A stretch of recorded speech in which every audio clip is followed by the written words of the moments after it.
On natin ang kalan at ipainitan natin ang mantika kanina.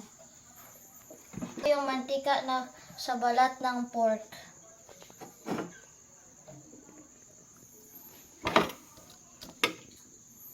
Sige. Initin mabuti ang mantika na galing sa pork.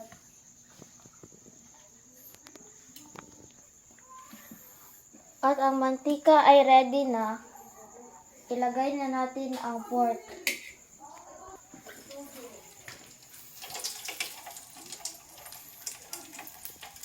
Yan lang yan.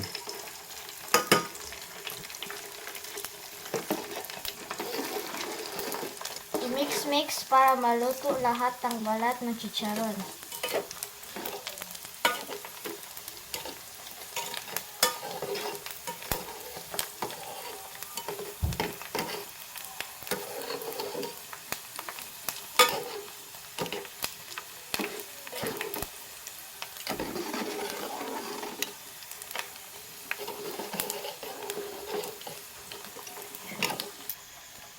Maglagay ng tissue sa plato.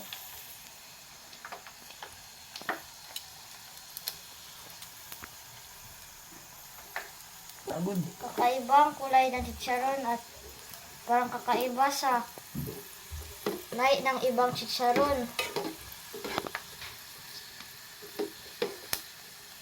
At ihahaon na natin.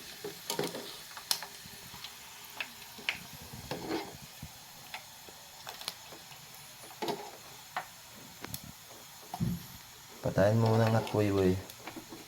Habang tuwan.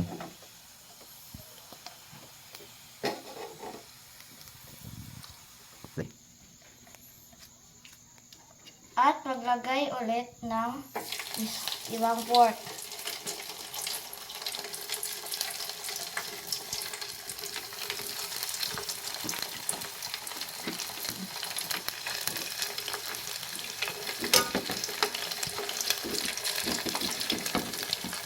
Haluin.